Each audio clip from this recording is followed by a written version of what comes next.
Hey, what's going on? Okay, so this is going to be part five of our mind map. Okay, so what, uh, how we respond rather when a seller, wants too much, needs too much, that kind of thing.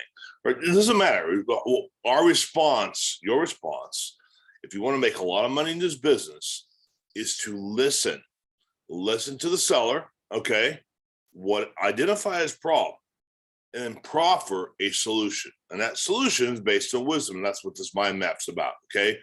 If you can't understand a seller's problem, if it's a 380, 380, it's what it was, 380, 380. And this, what you can do with 380? Can you wear 380? Can you eat 380? I mean, why not 480? Why not 6.8 million? We'll only need 6.8 million. I see 380 because my wife and I really want to get that dream cruise to Hawaii. Okay, now do you see? Now we know the solution.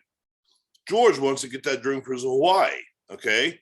And in his worldview, selling his house at $380,000 can get him to Hawaii. You understand that? Now, your job as a real estate professional is to use this mind map and figure out how you can get George to Miami or to Hawaii or whatever it is. Hawaii, pay for college, pay his debt off, whatever, so that he can have a better life. Okay, so that's what this mind map's about. So we're in part five, and what we're going to talk about right now is an awesome strategy, a sweet strategy. Whenever you look at a property, look at the legal description. All right, so we'll get right into the share screen. I'm so high tech; it takes me a minute to do this. All right, so here we are. Okay, so this is our mind map, part five. Okay, and this is where we're at. My glasses on because I can't see. So remember, last part four, we're talking about doing administrative lot splits. Okay, potentially there's a lot speed up, you can split it. Now we're going to talk about the legal description. Okay, and so the question you're going to, you always want to ask. Let's go back to like the beginning here as a refresher. You're always going to offer the seller price or terms, right? You see this, all right? And if you can do price, obviously a cash discount, do a wholesale deal. If that won't work, they want too much, whatever, we look, can we do a lot split, administrative lot split? And we want to know is the county of the city, the differences there. Now we're going to talk about pursuant to offering a cash discount. Can we get some more equity out of the house so we can give them a cash discount, close quick? Well, this is what you want to do. You want to look at the legal description, okay? How many legal descriptions and parcel numbers are on the deed? Very important. You always want to ask yourself that. Okay, this is what the mind map does. And so so here's the question you always want to do whenever you're looking at a deal. Okay, I always tell people I work with, like my students, people, my partners, and everything. Always, I want on a deal. All right, I got to look at the house, 130 Main Street. Okay, cool. This is what we want. We want the legal description. Okay, we want the parcel number or numbers. We want the plot map. Okay, and we want the aerial. Most of them's a lot of work. Yep, it is. You need to get all that stuff because you know what? If you find it, guess what? You might have yourself on this deal, on this deed, 2 legal descriptions. That's right. Okay, especially some rural areas, but even in town. Okay, we're looking at a deal right now where there's 4 other lots associated with this house. Okay, and it's on the legal description. Okay, it lots 15, 16, 17. It might be, lot 3, block 6, and lot 3, block 7.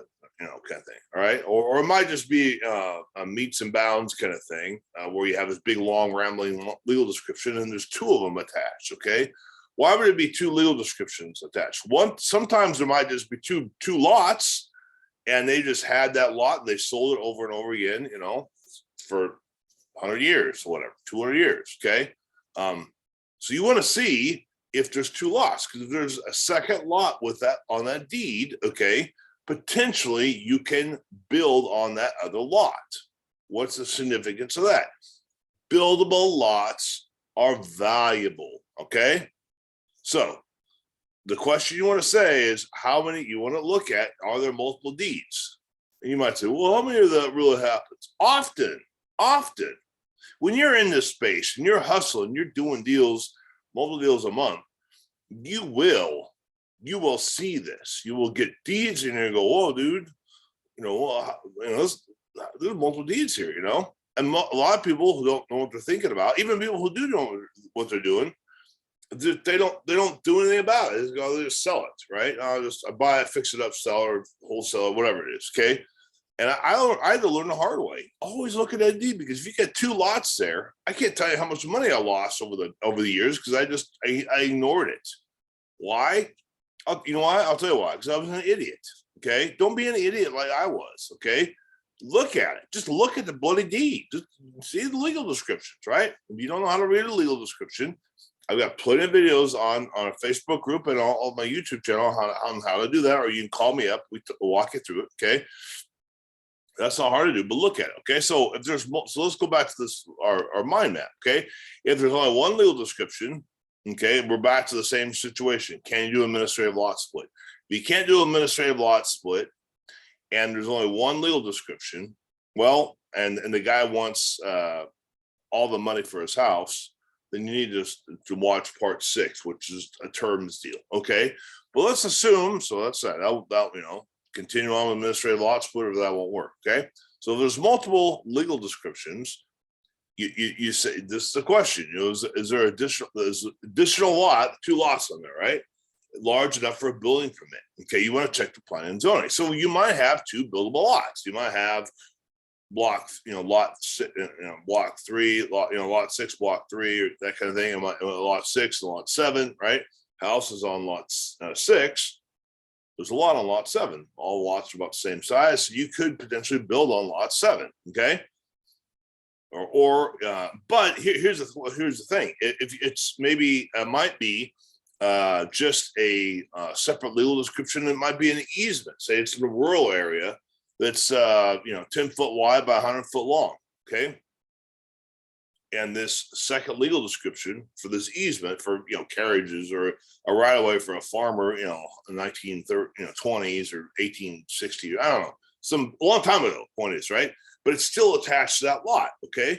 Well, what are you going to do with a 10 foot wide, 100 foot long lot? You can't do anything about it, right? So a lot of people ignore it. Don't ignore it. You can do what's called a lot line adjustment. Okay. And you want to check with planning and zoning. So what I mean by that, a lot line adjustment is magic, sort of. Just kidding. What you do is you have to have your survey, and instead of being 10 foot wide by 100 foot long, you make it 50 foot wide by 50 foot long or something. You get my point, right? You manipulate the map so that it's pursuant to get what we have here. You have a free buildable lot, right? So if you can't build on a 10 foot by 100 foot lot, right? Because you have setbacks that any structures would be larger than 10 foot wide, right? But you can build a small 1,200 square foot home on a 50 by 50 foot lot, right? You can, right? Potentially, not all the time, but right? So now you got to build a lot. See this? So can you adjust it? You can do a lot line adjustment here to make it big, buildable. Okay. And well, how are you going to, what size does it need to be? You may ask. Well, I don't know. You want to check with your planning and zoning and go back up here to, what we talked about earlier about what the building setbacks. Okay. So, if you have building setbacks of 5 feet, meaning that the property line's here and the house has to be at least 5 feet away, you don't need a lot of space to build on. If it's if building setbacks are 20 feet, well, then you're going to need a larger lot. Okay. And that's going to be depending on what the zoning is with your county or your city. Okay. So so this is how it works. You always ask yourself, is the additional lot large enough for building? If it is, you got a buildable lot. Maybe it's the lot you have, like I said, the house you're going to buy is on lot 6, but it comes with lot 7. Get a building permit for lot 7. If it's just a small easement, that's the second lot. Well, then see if you can do a lot line adjustment, and you talk to planning and zoning about that, and go back to, and if so, you can adjust it and go back to the building permit mind map we have up here. Okay. And you're going to need your surveyor, right? And that goes back to this. So you can rewatch that study from, I think that's my map number 4. Anyway, I hope this helps. And the next one we're going to talk about is just a typical terms deal. What you're going to do, price or terms, lease option, subject to, that kind of thing. Okay. So I hope this helps. I hope you can be creative in how you talk to sellers. Don't leave money on the table. I'm serious as our day. Whenever you look at a deal, don't be an idiot like I was. Just look at the deed. How many legal descriptions are on there? Okay. And if there's more than one, it's free money, like printing money, 50, 60,000 bucks. Well, that's only worth 20,000 a month. Okay, fine. You just made 20 grand. Okay, better than nothing. You see what I'm saying? Okay, so listen, if you have any questions, you want some help, clarification, let me know. Schedule a free strategy session, whatever, and we'll get you going here. You can do this, okay? Keep your chin up. And I look forward to seeing you in module 6 of the mind map, all right? Godspeed and God bless.